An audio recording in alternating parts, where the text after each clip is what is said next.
ಸಕ್ಕರೆ ನಾಡು ಮಂಡ್ಯದಲ್ಲಿ ಜಳಿಪಿಸಿದ ಲಾಂಗು ಮಚ್ಚು. ಸಿನಿಮಾ ಶೈಲಿಯಲ್ಲಿ ಯುವಕನ ಬರ್ಬರ ಹತ್ಯೆ ಬಳಿಕ ಮಾರಕಾಸ್ತ್ರ ಬಿಸಾಡಿ ಹಂತಕರು ಪರಾರಿ. ಬೇಸಿಗೆಯಲ್ಲೂ ಬಂಡೀಪುರ ಫುಲ್ ಕೂಲ್. ವನ್ಯಜೀವಿಗಳ ಪಾಲಿಗೆ ವರುಣನೆ ಸಂಜೀವಿನಿ.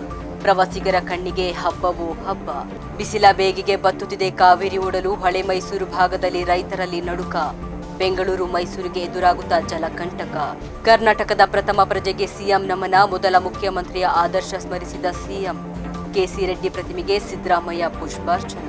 ಮಂಡ್ಯದಲ್ಲಿ ಮೋದಿಯ ಚುರುಮುರಿ ಸಂಭ್ರಮ. ಬಂಗಾಳ ಗೆಲುವಿಗೆ ಸಕ್ಕರೆ ನಾಡಲ್ಲಿ ವಿಜಯೋತ್ಸವ. ಸಂಜಯ್ ವೃತ್ತದಲ್ಲಿ ಕೇಸರಿ ಕಾರ್ಯಕರ್ತರ ರಂಗು. ರಾಜಧರ್ಮ ನ್ಯೂಸ್ಗೆ ಸ್ವಾಗತ. ನಾನು ಭೂಮಿಕಾ ಪೂಜಾರಿ. ಮಂಡ್ಯ ಜಿಲ್ಲೆಯ ಶ್ರೀರಂಗಪಟ್ಟಣದ ಗಂಜಾಂ ಬಡಾವಣೆಯಲ್ಲಿ ಹಾಡಹಗಲೇ ಭೀಕರ ಹತ್ಯೆ ನಡೆದಿದ್ದು ಇಡೀ ಮಂಡ್ಯ ಜಿಲ್ಲೆಯೇ ಬೆಚ್ಚಿಬಿದ್ದಿದೆ. ಮೈಸೂರು ಮೂಲದ 27 ವರ್ಷದ ಮಹಮ್ಮದ್ ಸೋಹೇದ್ ಎಂಬ ಯುವಕನನ್ನ ಕಿರಾತಕರು ಬರ್ಬರವಾಗಿ ಕೊಲೆ ಮಾಡಿದ್ದು ಇದು ಯಾವುದೋ ಹಳೆ ದ್ವೇಷಕ್ಕೆ ಕೊಲೆ ನಡೆದಿದೆ ಎನ್ನಲಾಗಿದೆ. ಸೋಹೇದ್ ತನ್ನ ಬೈಕ್ನಲ್ಲಿ ಹೋಗ್ತಾ ಇದ್ದಾಗ 4-5 ಜನರ ಹಂತಕರ ತಂಡ ಬೈಕ್ನಲ್ಲೇ ಈತನನ್ನ ಹಿಂಬಾಲಿಸಿ ಸಿನಿಮಾ ಶೈಲಿಯಲ್ಲಿ ಸುಮಾರು ದೂರ ಅಟ್ಟಾಡಿಸಿಕೊಂಡು ಬಂದು ಕಿರಾತಕರು ಗಂಜಾ ಬಳಿ ಸೋಹೇದ್ನನ್ನ ಅಡ್ಡಗಟ್ಟಿ ಕೊಲೆ ಮಾಡಿದ್ದಾರೆ. ಬಳಿಕ ತಾವು ತಂದಿದ್ದ ಮಾರಕಾಸ್ತ್ರಗಳನ್ನ ಅಲ್ಲೇ ಎಸೆದು ಹಂತಕರು ಪರಾರಿಯಾಗಿದ್ದಾರೆ. ಇನ್ನು ಸುದ್ದಿ ತಿಳಿತಾ ಇದ್ದಂತೆ ಮಂಡ್ಯ ಎಸ್ಪಿ ಸೇರಿದಂತೆ ಹಿರಿಯ ಪೊಲೀಸ್ ಅಧಿಕಾರಿಗಳು ಸ್ಥಳಕ್ಕೆ ದೌಡಾಯಿಸಿ ಪರಿಶೀಲನೆ ನಡೆಸಿ ಮೈಸೂರಿನ ಯುವಕನನ್ನ ಶ್ರೀರಂಗಪಟ್ಟಣಕ್ಕೆ ಕರೆಸಿಕೊಂಡು ಕೊಲೆ ಮಾಡಿದವರು ಯಾರು ಎಂಬುದರ ಬಗ್ಗೆ ತನಿಖೆಯನ್ನ ಕೈಗೊಂಡಿದ್ದಾರೆ. ಏನು ಮಾಡ್ತಿದ್ರು ಅವರು? ನಮ್ಮ ಅಕ್ಕನ ಮಗ ದೂರದಿದೆ. ನಮಗೆ 8:15 ಗೊತ್ತಾಯಿತು ಹಿಂಗಾಗಿ ಆಗೈತೆ ಅಂದ್ಬಿಟ್ಟು. ಆಮೇಲೆ ನಾವು ಬಂದು ಬೆಳಿಗ್ಗೆ ಬಂದಾದ್ಮೇಲೆ ಇಲ್ಲಿ ಬಂದು ಹಾಸ್ಪಿಟ್ಲಿಗೆ ಬಂದಿದ್ದೆ. ಅವನೇನೋ ಕಾರ್ ಡೀಲಿಂಗ್ ಮಾಡ್ಕೊಂಡಿದ್ದಂತೆ, ಅದೇನೋ ನಮ್ಗೆ ಗೊತ್ತಿಲ್ಲ. ಏನು ಮಾಡ್ತಾ ಇದ್ರು ಅಂತ ಗೊತ್ತಿಲ್ಲ. ಬರೀ ಕಾರ್ ಡೀಲಿಂಗ್ ಅಂತ ಅದು ಅಷ್ಟೇ ಗೊತ್ತು. ಮೈಸೂರಲ್ಲಿ ಕಾರ್ ಡೀಲಿಂಗ್ ಮಾಮೂಲಿ ತಗೋದು ಸೇಲ್ ಮಾಡೋದು. ಅವ್ರಿಗೆ ಏನು 20-21 ಆಗಿರ್ಬೋದು ಅಷ್ಟೇ. 17 ದಿವಸ ಮದುವೆ ಆಗಿದ್ದಂತೆ ಅಷ್ಟೇ. ನಮ್ಗೆ ಅದೇನೂ ಎಲ್ಲ ಗೊತ್ತಿಲ್ಲ.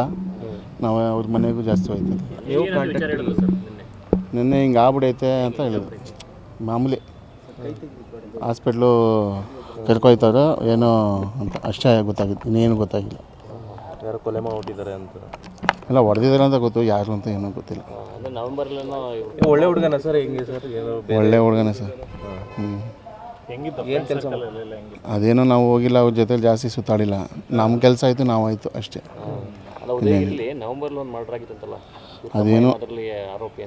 ಅದೇನೋ ಜಾಸ್ತಿ ಗೊತ್ತಿಲ್ಲ ಸರ್ ನಮಗೆ.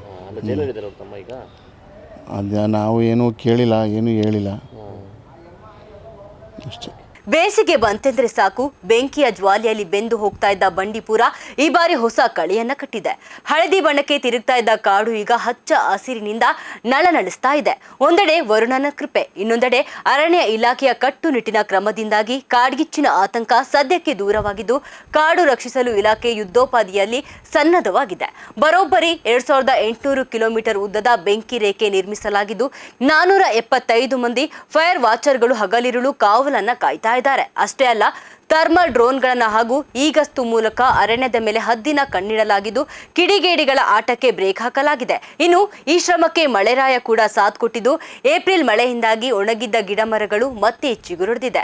ಬತ್ತಿ ಹೋಗಿದ್ದ ಕೆರೆಗಳು ಮತ್ತೆ ಜೀವವನ್ನ ಪಡೆದಿದೆ. ಬಂಡೀಪುರದ ಹಸಿರು ಹಬ್ಬ ಈಗ ಪ್ರವಾಸಿಗರ ಕಣ್ಣಿಗೆ ಹಬ್ಬದಂತಾಗಿದ್ದು ಒಟ್ಟಿನಲ್ಲಿ ಅರಣ್ಯ ಸಿಬ್ಬಂದಿಯ ಪರಿಶ್ರಮ ಹಾಗೂ ವರುಣನ ಅನುಗ್ರಹದಿಂದ ಬಂಡೀಪುರ ಈ ಬಾರಿ ಕಾಡ್ಗಿಚ್ಚಿನ ಭೀತಿಯಿಂದಾಗಿ ಮುಕ್ತವಾಗಿ ಕಂಗೊಳಿಸ್ತಾ ಇದೆ. ದ್ವಿಚಕ್ರ ವಾಹನಕ್ಕೆ ಪೆಟ್ರೋಲ್ ಹಾಕಿಸಿಕೊಂಡು ಹಣ ನೀಡದೆ ಕಾಲ್ಕಿತ್ತಿದ್ದ 3 ಕಳ್ಳರನ್ನ ಗ್ರಾಮಸ್ಥರು ಬರೋಬ್ಬರಿ 16 ಕಿಲೋಮೀಟರ್ ಬೆನ್ನಟ್ಟಿ ಹಿಡಿದಿರುವಂತಹ ಘಟನೆ ಚಾಮರಾಜನಗರ ತಾಲೂಕಿನ ಕುದೇರು ಸಮೀಪದ ದೇಮಹಳ್ಳಿಯಲ್ಲಿ ನಡೆದಿದೆ. ಅಲ್ಲದೆ ಈ ಕದಿಮರು ಕಳೆದ 2 ವರ್ಷಗಳಿಂದ ಕುದೇರು ಸುತ್ತಮುತ್ತ ರೈತರ ಪಂಪ್ಸೆಟ್ ಕೇಬಲ್ ವೈರ್ ಕದಿತಾ ಇದ್ದು ಪೊಲೀಸರ ವಿಚಾರಣೆ ಬಳಿಕ ತಿಳಿದು ಬಂದಿದೆ. ಸತತ ವಿಚಾರಣೆ ಬೆನ್ನಲ್ಲೇ ಕಳ್ಳರು ತಮ್ಮ ಹಳೆಯ ಕೃತ್ಯಗಳನ್ನು ಒಪ್ಪಿಕೊಂಡಿದ್ದು ರೈತರ ನಿದ್ದೆಯನ್ನ ಗೆಡಿಸಿದ್ದ ಗ್ಯಾಂಗ್ ಈಗ ಲಾಕ್ಅಪ್ ಸೇರಿದೆ. ಒಟ್ಟಿನಲ್ಲಿ ಸಿನಿಮೆಯ ಶೈಲಿಯಲ್ಲಿ ಕಳ್ಳರನ್ನ ಹಿಡಿದ ದೇಮಹಳ್ಳಿ ಗ್ರಾಮಸ್ಥರ ಸಾಹಸಕ್ಕೆ ಈಗ ಎಲ್ಲೆಡೆ ಮೆಚ್ಚುಗೆ ವ್ಯಕ್ತವಾಗ್ತಾ ಇದೆ. ರಣಬಿಸಿಲಿನ ಬೇಗೆಗೆ ಮಂಡ್ಯದ ಕೆಆರ್ಎಸ್ ಜಲಾಶಯದ ಒಡಲು ಸಂಪೂರ್ಣ ಬರಿದಾಗ್ತಾ ಇದ್ದು ದಿನೇ ದಿನೇ ಕುಸಿಯುತ್ತಿರುವ ನೀರಿನ ಮಟ್ಟ ಈಗ ಹಳೆ ಮೈಸೂರು ಭಾಗದ ಜನರ ನಿದ್ದೆಯನ್ನ ಕೆಡಿಸಿದೆ. ಸದ್ಯ ಕೆಆರ್ಎಸ್ ಜಲಾಶಯದ ನೀರಿನ ಮಟ್ಟ 92 ಅಡಿಗೆ ಕುಸಿದಿದ್ದು ಮಂಡ್ಯ, ಮೈಸೂರು ಅಷ್ಟೇ ಅಲ್ಲದೆ ಬೆಂಗಳೂರಿನ ಜನರ ಕುಡಿಯುವ ನೀರಿಗೂ ಕಂಟಕ ಎದುರಾಗುವ ಭೀತಿ ಎದುರಾಗಿದೆ. ಮಂಡ್ಯ ಜಿಲ್ಲೆಯ ಜೀವನಾಡಿ ಕನ್ನಂಬಾಡಿ ಕಟ್ಟಿಯಲ್ಲಿ ಈಗ ಆತಂಕದ ಛಾಯೆ ಆವರಿಸಿದ್ದು ಒಳಹರಿವು ಸಂಪೂರ್ಣ ಕ್ಷೀಣಿಸಿ ಬಿಸಿಲಿನ ತಾಪಕ್ಕೆ ನೀರು ಆವಿಯಾಗ್ತಾ ಇದೆ. ಈ ಜಲಸಂಕಷ್ಟ ವೈಫಲ್ಯದಿಂದಾಗಿ ರೈತರ ಬೇಸಿಗೆ ಬೆಳೆಗೆ ಸರ್ಕಾರ ಈಗಾಗಲೇ ಕೆಆರ್ಎಸ್ ನೀರನ್ನ ಕಟ್ ಮಾಡಿದೆ. ಕೇವಲ ಕುಡಿಯುವ ನೀರಿನ ಬಳಕೆಗಷ್ಟೇ ಜಲಾಶಯದ ಉಳಿಕೆ ನೀರನ್ನ ಬಳಸಿಕೊಳ್ಳುವಂತೆ ಸರ್ಕಾರ ಕಟ್ಟುನಿಟ್ಟಿನ ಆದೇಶವನ್ನು ಹೊರಡಿಸಿದೆ. ಒಟ್ಟಿನಲ್ಲಿ ರಣಬಿಸಿಲ ಧಗೆ ಹೀಗೆ ಮುಂದುವರೆದರೆ ಭವಿಷ್ಯದಲ್ಲಿ ಕುಡಿಯುವ ನೀರಿಗೂ ಸಮಸ್ಯೆ ಎದುರಾಗಲಿದ್ದು, ವರುಣ ದೇವ ಕೃಪೆ ತೋರದೆ ಹೋದರೆ ಹಳೆ ಮೈಸೂರು ಭಾಗದ ಜಿಲ್ಲೆಗಳಲ್ಲಿ ಜಲಾಕ್ಷಮ ತಲೆದೂರುವ ಲಕ್ಷಣಗಳು ಗೋಚರಿಸ್ತಾ ಇದೆ. ಕರ್ನಾಟಕದ ಮೊದಲ ಮುಖ್ಯಮಂತ್ರಿ ದಿವಂಗತ ಕೆಸಿ ರೆಡ್ಡಿ ಅವರ ಜನ್ಮದಿನದ ಅಂಗವಾಗಿ ಮುಖ್ಯಮಂತ್ರಿ ಸಿದ್ದರಾಮಯ್ಯ ವಿಧಾನಸೌಧದ ಪಶ್ಚಿಮ ದಿಕ್ಕಿನಲ್ಲಿರುವ ಕೆಸಿ ರೆಡ್ಡಿ ಅವರ ಪ್ರತಿಮೆಗೆ ಪುಷ್ಪಾರ್ಚನೆ ಮಾಡಿದರು. ಬಳಿಕ ಮಾತನಾಡಿದ ಅವರು, ಕೆಸಿ ರೆಡ್ಡಿ ಅವರು ಸ್ವತಂತ್ರ ನಂತರ ರಾಜ್ಯದ ಚುಕ್ಕಾಣಿ ಹಿಡಿದ ಮೊದಲ ಮುಖ್ಯಮಂತ್ರಿಯಾಗಿದ್ದು, ಸ್ವತಂತ್ರ ಹೋರಾಟದಲ್ಲೂ ಸಕ್ರಿಯವಾಗಿ ಪಾಲ್ಗೊಂಡಿದ್ರು. ಕೋಲಾರ ಮೂಲದವರಾದ ಅವರು ಮೈಸೂರು ರಾಜ್ಯದಲ್ಲಿ ಕಾಂಗ್ರೆಸ್ ಪಕ್ಷವನ್ನ ಕಟ್ಟಿ ಬೆಳೆಸುವಲ್ಲಿ ಪ್ರಮುಖ ಪಾತ್ರ ವಹಿಸಿದ್ರು ಅಂತ ಹೇಳಿ ಸ್ಮರಿಸಿದ್ರು. ರಾಜ್ಯದಲ್ಲಿ ಕಾಂಗ್ರೆಸ್ ಪಕ್ಷ ಇಂದು ಸದೃಢವಾಗಿರಲು ಅವರ ಶ್ರಮವೇ ಕಾರಣ ಅಂತ ಹೇಳಿ ಸಿದ್ದರಾಮಯ್ಯ ಗುಣಗಾನವನ್ನ ಮಾಡಿದ್ರು. ಹೇಳಿ, ಇವತ್ತು ಕೆಸಿ ರೆಡ್ಡಿಯವರ ಜನ್ಮದಿನವನ್ನು ಸರ್ಕಾರ ಆಚರಣೆ ಮಾಡ್ತಾ ಇದೆ. ಹಾಗಾಗಿ ಕೆಸಿ ರೆಡ್ಡಿಯವರ ಪ್ರತಿಮೆಗೆ ಅವರು ಹೂನಾರ ಹಾಕಿ ಅವರನ್ನು ಗೌರವಿಸ್ತಕ್ಕಂಥ ಸ್ಮರಿಸ್ತಕ್ಕಂಥ ಕೆಲಸವನ್ನು ಸರ್ಕಾರ ಮಾಡ್ತದೆ ಅಂತಕ್ಕಂಥ ಮಾತುಗಳನ್ನು ತಮಗೆ ತಿಳಿಸಲಿಕ್ಕೆ ಬಯಸ್ತೇನೆ. ಕೆಸಿ ರೆಡ್ಡಿಯವರು ಸ್ವಾತಂತ್ರ್ಯ ನಂತರ ಮೊದಲನೇ ಮುಖ್ಯಮಂತ್ರಿ ಆಗಿದ್ದಂಥವರು. ಅವರು 5 ವರ್ಷಗಳ ತುಂಬಿದ ನಂತರ ಸಂವಿಧಾನ ಜಾರಿಗೆ ಬಂದು ಮೊದಲನೇ ಚುನಾವಣೆ ಆಗ್ತದೆ. ಮೊದಲನೇ ಚುನಾವಣೆ ನಂತರ ಅವರು ಚೀಫ್ ಮಿನಿಸ್ಟರ್ ಆಗಲೆಲ್ಲ ಕೆಂಗಲ್ ಹನುಮಂತಯ್ಯನವರು ಚೀಫ್ ಮಿನಿಸ್ಟರ್ ಆಗಿದ್ದರು. ಕೆಸಿ ರೆಡ್ಡಿಯವರು ಒಬ್ಬ ಸಮರ್ಥ ಆಡಳಿತಗಾರರು. ಜೊತೆಗೆ ಮೈಸೂರು ರಾಜ್ಯದಲ್ಲಿ ಕಾಂಗ್ರೆಸ್ ಪಕ್ಷವನ್ನು ಕಟ್ಟಿದಂಥವ್ರು. ಅವರು ಕೋಲಾರ ಜಿಲ್ಲೆಯವರು. ಕಾಂಗ್ರೆಸ್ ಪಕ್ಷ ಇವತ್ತು ಇಷ್ಟೊಂದು ಕೇಂದ್ರದಲ್ಲಿ ಮತ್ತು ರಾಜ್ಯದಲ್ಲಿ ಅಧಿಕಾರ ನಡೆಸಬೇಕಾದ್ರೆ ಗುದ್ಲಿ ಪೂಜೆ ಮಾಡಿದ್ದು ವಿಧಾನಸೌಧ. ಅವರು ಕಾರಣ ಅಂತಕ್ಕಂಥ ಮಾತುಗಳನ್ನು ಹೇಳಲಿಕ್ಕೆ ಬಯಸ್ತೇನೆ. HMT, ITI, ಇಸ್ರೋ ಅವೆಲ್ಲ ಇವತ್ತು ಕರ್ನಾಟಕಕ್ಕೆ ಬರಬೇಕಾದ್ರೆ ಕೆಸಿ ರೆಡ್ಡಿಯವ್ರ ಕಾರಣ. ಕೇಂದ್ರದಲ್ಲೂ ಕೂಡ ಕ್ಯಾಬಿನೆಟ್ ಮಿನಿಸ್ಟರ್ ಇಂಡಸ್ಟ್ರಿ ಆಗಿದ್ದರು. ಸೊ ಅವರನ್ನು ಇವತ್ತು ನೆನ್ಕೊಳ್ತಕ್ಕಂಥ ಅವರ ದಾರಿ ಆಡಳಿತದ ಹೆಜ್ಜೆಗಳಿದ್ದಾವಲ್ಲ, ಅವು ನಮಗೆಲ್ಲ ದಾರಿದೀಪ ಅಂತಕ್ಕಂಥ ಮಾತುಗಳನ್ನು ಒಬ್ಬ ಸಮರ್ಥ ಪ್ರಾಮಾಣಿಕ ರಾಜಕಾರಣಿಯಾಗಿದ್ದರು. ಸಾರ್ವಜನಿಕ ಜೀವನದಲ್ಲಿ ಅವರು ಪ್ರಾಮಾಣಿಕವಾಗಿ ಇದ್ದಂಥದ್ದು ಮತ್ತು ಸ್ವಾತಂತ್ರ್ಯ ಹೋರಾಟದಲ್ಲಿ ನಮ್ಮ ರಾಜ್ಯಕ್ಕೆ ಸ್ವಾತಂತ್ರ್ಯ ಅವರ ನೇತೃತ್ವದಲ್ಲಿ ಅವರು ಸ್ವಾತಂತ್ರ್ಯ ಹೋರಾಟದಲ್ಲಿ ಭಾಗಿಯಾಗಿದ್ದಂಥವರು. ಅವರನ್ನು ಇವತ್ತು ಸ್ಮರಿಸ್ಕೊಳ್ತಕ್ಕಂಥ ಕೆಲಸವನ್ನು ಮಾಡ್ತಾಯಿದ್ದಾರೆ. ಅವರ ಆತ್ಮಕ್ಕೆ ಚಿರಶಾಂತಿ ದೊರಕಲಿ ಅಂತೇಳಿ ನಾನು ಪ್ರಾರ್ಥನೆಯನ್ನು ಮಾಡ್ತೇನೆ. ಅವರ ಆಡಳಿತ ನಮ್ಮೆಲ್ಲರಿಗೂ ಕೂಡ ಮಾದರಿಯಾಗಲಿ ಅಂತಕ್ಕಂಥ ಮಾತುಗಳನ್ನು ಈ ಸಂದರ್ಭ. ಸರ್, ಈಗ ಎರಡು ಬೈ ಎಲೆಕ್ಷನಲ್ಲಿ ಮುನ್ನಡೆ ಸಾಧಿಸಿದೆ ಸರ್ ಕಾಂಗ್ರೆಸ್ಸು. ನಾವು ಎಕ್ಸ್ಪೆಕ್ಟೆಡ್ ಮಾಡಿದ್ದು ಸ್ವಲ್ಪ ದಾವಣಗೆರೆಯಲ್ಲಿ ನಮ್ಮ ಕಾರಣದಿಂದಲೇ ಸ್ವಲ್ಪ ಲೀಡು ಕಡಿಮೆ ಆಗ್ಬೋದು. ಆದರೆ ನಾವು ಗೆಲ್ತೀವಿ. ಅಲ್ಲಿ ದಾವಣಗೆರೆಯಲ್ಲೂ ಕೂಡ ಗೆಲ್ತೀವಿ, ಬಾಗಲಕೋಟೆಯಲ್ಲೂ ಕೂಡ ಗೆಲ್ತೀವಿ. ಪಂಚರಾಜ್ಯ ಚುನಾವಣೆಯಲ್ಲಿ ಕಾಂಗ್ರೆಸ್ಗೆ ಓವರಾಲ್ ಹಿನ್ನಡೆ ಆಗ್ತಾ ಇದೆಯಲ್ಲ ಸರ್ ಎಲ್ಲ ಸ್ಟೇಟಲ್ಲೂ. ಈಗ ವೆಸ್ಟ್ ಬೆಂಗಾಲ್ನಲ್ಲಿ ನಮ್ಮದೇನು ಇರಲಿಲ್ಲ.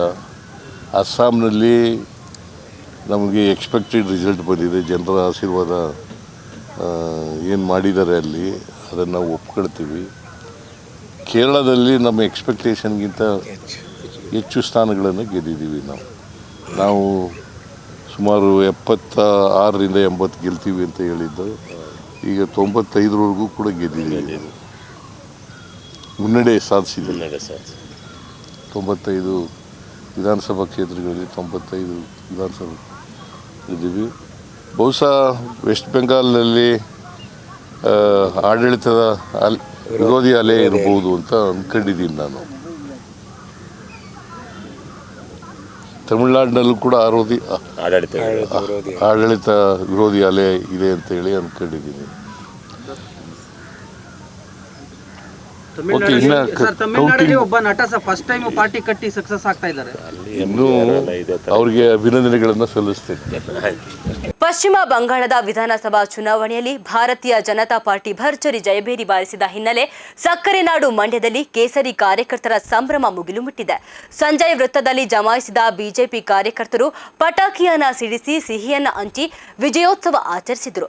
ವಿಶೇಷ ಏನಂತ ಹೇಳಿದ್ರೆ ಈ ಬಾರಿ ಚುರುಮುರಿ ಹಂಚುವ ಮೂಲಕ ಕಾರ್ಯಕರ್ತರು ಗಮನವನ್ನ ಸೆಳೆದರು. ಚುನಾವಣಾ ಪ್ರಚಾರದ ಸಂದರ್ಭದಲ್ಲಿ ಪ್ರಧಾನಿ ನರೇಂದ್ರ ಮೋದಿ ಅವರು ಚುರುಮುರಿ ಸವಿಯುತ್ತಾ ಬಿಜೆಪಿ ಗೆಲುವಿನ ವಿಶ್ವಾಸವನ್ನ ವ್ಯಕ್ತಪಡಿಸಿದ್ರು. ಮೋದಿಯವರ ಆ ಮಾತಿನಂತೆ ಈಗ ಬಂಗಾಳದಲ್ಲಿ ಇತಿಹಾಸ ಸೃಷ್ಟಿಯಾಗಿದ್ದು ಆ ಚುರುಮುರಿಯ ಕಾರ ಬಾಂಗ್ಲಾ ಮತ್ತು ಪಾಕಿಸ್ತಾನದ ಸಂಸದರಿಗೆ ತಟ್ಟಿದೆ ಅಂತ ಹೇಳಿ ಕಾರ್ಯಕರ್ತರು ಬಣ್ಣಿಸಿದ್ರು. ಸಂಭ್ರಮಾಚರಣೆಯ ವೇಳೆ ಪ್ರಧಾನಿ ನರೇಂದ್ರ ಮೋದಿ ಹಾಗೂ ಅಮಿತ್ ಶಾ ಅವರ ಫೋಟೋ ಹಿಡಿದು ಜೈಕಾರವನ್ನ ಹಾಕಿದ್ರು. ಇವತ್ತು ಭಾರತದ ಇತಿಹಾಸದಲ್ಲೇ ವೆಸ್ಟ್ ಬೆಂಗಾಲ್ನಲ್ಲಿ BJP ವಿಜಯ ಪತಾಕೆ ಹಾರಿಸುತ್ತೆ ಅಂತ ಯಾರೂ ಕೂಡ ಮನಸ್ಸಲ್ಲಿ ಅಂದ್ಕೊಂಡಿರಲಿಲ್ಲ. ನರೇಂದ್ರ ಮೋದಿಯವರು ಪಶ್ಚಿಮ ಬಂಗಾಳದ ಚುನಾವಣಾ ಸಂದರ್ಭದಲ್ಲಿ ಚುರುಮುರಿ ತಿಂದು ನಾನು ನೆಕ್ಸ್ಟು ಪಶ್ಚಿಮ ಬಂಗಾಳದಲ್ಲಿ BJP ವಿಜಯ ಪತಾಕೆ ಹಾರಿಸಿದ ನಂತರ ಬಂದು ಚುರುಮುರಿಯನ್ನು ತಿಂದು ಇಲ್ಲಿ ಸಿಹಿ ಅಂತೀನಿ ಅಂತ ಹೇಳಿದರು. ಅವರು ಚುರುಮುರಿ ತಿಂದಿದ್ದು ವೆಸ್ಟ್ ಬೆಂಗಾಲಲ್ಲಿ, ಆದರೆ ಖಾರ ಆಗಿದ್ದು ಮಾತ್ರ ಬಾಂಗ್ಲಾ ಮತ್ತು ಪಾಕಿಸ್ತಾನದ ಸಂಸದರಿಗೆ. ಯಾಕೆಂತಂದರೆ ಇವತ್ತು ಇಲ್ಲೀಗಲ್ ಮೈಗ್ರೇಟೆಂಟ್ಸು ಅಸ್ಸಾಂ ಮತ್ತು ಪಶ್ಚಿಮ ಬಂಗಾಳದಲ್ಲಿ ಕೋಟಿಗಟ್ಟಲೆ ಜನರು ಇವತ್ತಿದ್ದಾರೆ. ಏನು ಗ್ಯಾಂಗ್ರೀನ್ ಹುಳುಗಳ ಥರ ಅವರು ನಮ್ಮ ದೇಶದಲ್ಲಿ ಅತಿಕ್ರಮಣ ಮಾಡ್ಕೊಂಡಿದ್ರು. ಆ ಎಲ್ಲ ಕ್ರಿಮಿಗಳನ್ನು ಹೊರಗಟ್ಟುವಂಥ ಕೆಲಸವನ್ನು ಈ ಚುನಾವಣೆ ಗೆದ್ದಂಥ ಸಂದರ್ಭದಲ್ಲಿ ಕೇಂದ್ರದ ಗೃಹ ಸಚಿವರು ಮತ್ತು ನರೇಂದ್ರ ಮೋದಿಯವರು ಮಾಡ್ತಾರೆ. ಇದು ಭಾರತಕ್ಕೆ ಸಂದ ಜಯ. ಯಾಕೆಂತಂದರೆ ಪಶ್ಚಿಮ ಬಂಗಾಳ ಚುನಾವಣೆ ಕೇವಲ ರಾಜಕೀಯ ಚುನಾವಣೆ ಅಲ್ಲ, ದೇಶದ ಹಿತಕ್ಕೋಸ್ಕರ ಈ ದೇಶದಲ್ಲಿ ಫೆನ್ಸಿಂಗ್ ಮಾಡಬೇಕು ನಮ್ಮದು ಮತ್ತು ಬಾಂಗ್ಲಾದೇಶದ ನಡುವೆ ಅಂತಂದರೆ ಪಶ್ಚಿಮ ಬಂಗಾಳದಲ್ಲಿ BJP ಬರ್ತಕ್ಕಂಥದ್ದು ಅತ್ಯವಶ್ಯಕ ಆಗಿತ್ತು. ಈ ಮುಖಾಂತರ ನಮ್ಮ ದೇಶ ವಿರೋಧಿ ನಡೆ ಏನಿತ್ತು, ಮುಘಲಿಸ್ತಾನ್ ಅಂತೇಳಿ ಏನೋ ಒಂದು ಹುನ್ನಾರವನ್ನು ಮಾಡಿದರು, ಗಜವಾಹಿ ಹಿಂದ್ ಅಂತೇಳಿ ಏನೋ ಒಂದು ಕಾನ್ಸ್ಪರೆನ್ಸಿಯನ್ನು ಮಾಡಿದರು. ಆ ಎಲ್ಲದಕ್ಕೂ ಕೂಡ ತಣ್ಣೀರನ್ನು ಎರಚುವಂಥ ಕೆಲಸವನ್ನು ಇವತ್ತೊಂದು ಚುನಾವಣೆ ಮಾಡಿದೆ. ಇದು ಪಶ್ಚಿಮ ಬಂಗಾಳದ ಜನತೆಗೆ ಸಂದ ಜಯ, ರಾಮನ ಮಕ್ಕಳಿಗೆ ಸಂದ ಜಯ ಅಂತ ಹೇಳಲಿಕ್ಕೆ ಇಷ್ಟಪಡ್ತೀನಿ. ಇವತ್ತು ವಿಶೇಷವಾಗಿ ಮಂಡ್ಯದಲ್ಲಿ ಚುರುಮುರಿಯನ್ನು ಹಂಚೋದ್ರ ಮುಖಾಂತರ, ಸಿಹಿಯನ್ನು ಹಂಚೋದ್ರ ಮುಖಾಂತರ ವಿಭಿನ್ನವಾಗಿ ವಿಶೇಷವಾಗಿ ನಾವು ಸಂಭ್ರಮಾಚರಣೆ ಮಾಡಿದ್ವಿ. ಇತ್ತ ಸಾಂಸ್ಕೃತಿಕ ನಗರಿ ಮೈಸೂರಿನಲ್ಲಿ ಬಿಜೆಪಿ ಕಾರ್ಯಕರ್ತರ ವಿಜಯೋತ್ಸವದ ಅಬ್ಬರ ಜೋರಾಗಿದ್ದು ಪಂಚ ರಾಜ್ಯಗಳ ಚುನಾವಣಾ ಫಲಿತಾಂಶದಲ್ಲಿ ಬಿಜೆಪಿ ಭರ್ಜರಿ ಗೆಲುವು ಸಾಧಿಸಿದ ಹಿನ್ನೆಲೆ ಕೇಸರಿ ಪಡೆ ಪಟಾಕಿಯನ್ನ ಸಿಡಿಸಿ ಸಿಹಿ ಹಂಚಿ ಸಂಭ್ರಮಿಸಿದೆ. ನಗರದ ಬಿಜೆಪಿ ಕಚೇರಿಯ ಮುಂಭಾಗ ಜಮಾಯಿಸಿದ ನೂರಾರು ಕಾರ್ಯಕರ್ತರು ಶಾಸಕ ಶ್ರೀವತ್ಸ ಅವರ ನೇತೃತ್ವದಲ್ಲಿ ವಿಜಯೋತ್ಸವ ಆಚರಿಸಿದ್ದು ಪ್ರಧಾನಿ ನರೇಂದ್ರ ಮೋದಿ, ಅಮಿತ್ ಶಾ ಹಾಗೂ ರಾಷ್ಟ್ರೀಯ ನಾಯಕರ ಪರವಾಗಿ ಜೈಘೋಷಗಳನ್ನು ಕೂಗಿದ ಕಾರ್ಯಕರ್ತರು ಈ ಗೆಲುವು ದೇಶದ ವಿಕಾಸಕ್ಕೆ ಸಂದ ಜಯ ಅಂತ ಹೇಳಿ ಬಣ್ಣಿಸಿದ್ರು. ಈ ಸಂಭ್ರಮಾಚರಣೆಯಲ್ಲಿ ಬಿಜೆಪಿ ನಗರ ಅಧ್ಯಕ್ಷ ಎಲ್ ನಾಗೇಂದ್ರ, ಗ್ರಾಮಾಂತರ ಜಿಲ್ಲಾಧ್ಯಕ್ಷ ಕುಮ್ರಳ್ಳಿ ಸುಬ್ಬಣ್ಣ ಸೇರಿದಂತೆ ಹಲವು ಪ್ರಮುಖ ಮುಖಂಡರು ಭಾಗವಹಿಸಿದ್ರು. ಖುಷಿ ಆಗ್ತಾ ಇದೆ. BJPಯ ಅಥವಾ NDAದ ಒಕ್ಕೂಟದ ಅಧಿಕಾರದ ರಾಜ್ಯಗಳು ಜಾಸ್ತಿ ಆಗ್ತಿದೆ ಅನ್ನೋದು ಭಾಳ ಸಂತೋಷದ ವಿಚಾರ. ಇದಕ್ಕೆ ಹಗಲು ರಾತ್ರಿ ಕಷ್ಟಪಟ್ಟು ಜನರ ಮನವನ್ನು ಓಲೈಸಿಕೊಂಡು 15 ವರ್ಷದ ಮಮತಾ ಬ್ಯಾನರ್ಜಿಯವರ ಆಳ್ವಿಕೆಯು ಅಂತ್ಯ ಆಗ್ತಿದೆ ಅನ್ನೋದು ಭಾಳ ಖುಷಿ ವಿಚಾರ. ಯಾವುದೇ ಶಕ್ತಿಯನ್ನು ಅಂದರೆ ಎಲ್ಲಕ್ಕಿಂತ ತಾನೇ ದೊಡ್ಡದು, ತಾನೇ ದೊಡ್ಡವರು ಅನ್ನುವಂಥ ಅಧಿಕಾರದ ಅಮಲು ಏರಿತ್ತು ಏನೋ ಗೊತ್ತಿಲ್ಲ. ಸುಪ್ರೀಂ ಕೋರ್ಟನ್ನು ಒಪ್ಪಲ್ಲ, ಚುನಾವಣಾ ಆಯೋಗವನ್ನು ಒಪ್ಪಲ್ಲ, ಅಧಿಕಾರಿಗಳನ್ನು ಒಪ್ಪಲ್ಲ, ಜನರನ್ನು ಒಪ್ಪಲ್ಲ. ಯಾವುದು ಒಪ್ಪದೆ ಚುನಾವಣೆಯಲ್ಲಿ ಇಷ್ಟೊಂದು ಹಿಂಸಾಚಾರವನ್ನು ಮಾಡಿಸ್ಕೊಂಡು ಆಡಳಿತವನ್ನು ನಡೆಸ್ಕೊಂಡು ಹೋಗ್ತಾ ಇದ್ದಂಥ ಮಮತಾ ಬ್ಯಾನರ್ಜಿಯವರಿಗೆ ಇವತ್ತು ಅವರ ಕನಸು ನುಚ್ಚು ನೂರಾಗಿದೆ. ನಾವು ಹೇಳ್ತಾನೆ ಇದ್ವಿ ಭಾರತೀಯ ಜನತಾ ಪಾರ್ಟಿ ವೆಸ್ಟ್ ಬೆಂಗಾಲಲ್ಲಿ ಈ ಬಾರಿ ಅಧಿಕಾರ ಹಿಡಿತೀವಿ ಅಂತ. ಹಾಗಾಗಿ ನಮ್ಮ ವ್ಯಾಪ್ತಿಯನ್ನು ವಿಸ್ತರಿಸ್ಕೊಂಡಿದ್ದೀವಿ.